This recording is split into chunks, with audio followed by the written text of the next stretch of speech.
On October 15, 1917, the world lost Mata Hari, a captivating and enigmatic figure whose life and death are deeply intertwined in the clandestine world of espionage, allure, and betrayal. Originally a dancer, she became an icon of seductive mystery, and her execution by the French on charges of spying remains a compelling tale of intrigue and tragedy. Born Margaretha Geertrude Azel on August 7, 1876, in Leeuwarden, Netherlands, Mata Hari's early life was marked by instability. Her father abandoned the family. Her mother passed away. At the age of 18, Margaretha was compelled into an arranged marriage with a Dutch colonial officer, Rudolf MacLeod. Their move to the Dutch East Indies, now Indonesia, resulted in the birth of 2 children, but their marriage was deeply unhappy.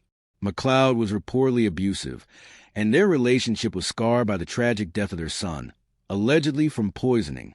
Eventually, Margaretha left MacLeod, taking her daughter and relocated to Paris with limited funds or support. In Paris, she transformed herself into Mata Hari, an exotic dancer who claimed to be a Javanese princess. In a society fascinated by the mysterious and the exotic, her persona and sensuality captivated audiences across Europe. Her performances featured seductive dances inspired by Eastern styles, accompanied by fabricated stories of her background as a temple dancer in Java. Mata Hari became a celebrated figure, attracting high-ranking officials, diplomats, and military officers into her social circle. Her allure and beauty became her means of access to some of the most influential men in Europe. However, as tensions escalated leading into World War I, Mata Hari's interactions with men from both sides of the impending conflict began to arouse suspicion. As a foreign national who traveled freely between countries, she quickly became a target of suspicion.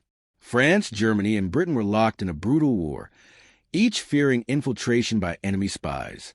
Mata Hari's connections to powerful men made her a prime candidate for espionage in the eyes of intelligence agencies. By 1916, she was under surveillance by British and French intelligence, who suspected her of being a double agent. The evidence against her was largely circumstantial and weak.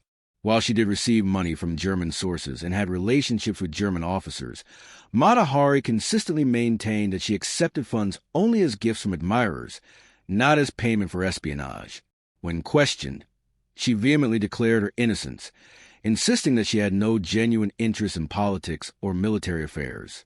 Nevertheless, the French authorities, eager to make an example amidst growing anxieties about German influence, seized upon her case.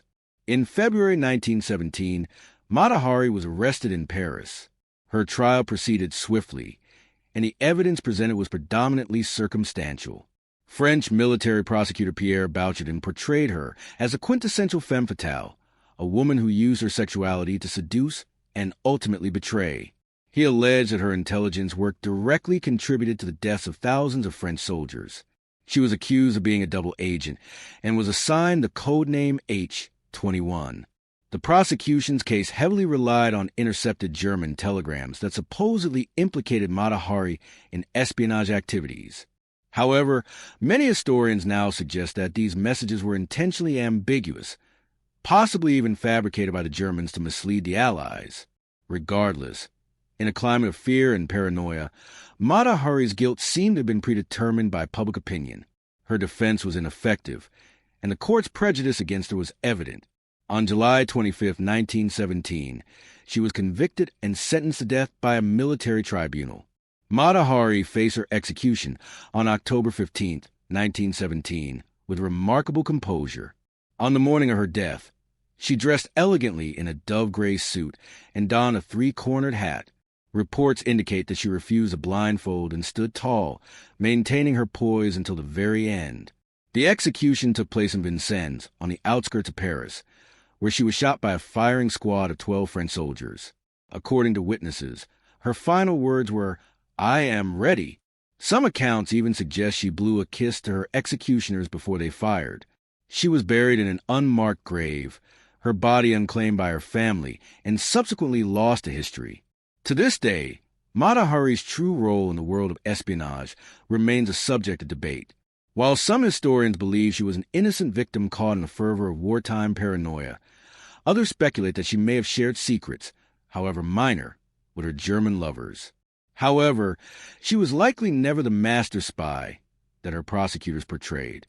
Instead, Mata Hari's story underscores the dangers faced by women who defied societal norms and found themselves in opposition to the political powers of their era. Ultimately, Mata Hari was a complex figure, a liberated woman, a celebrated dancer, and a suspected spy, whose execution serves as a potent reminder of how swiftly public sentiment and political agendas can converge to transform a symbol of allure into a tragic scapegoat.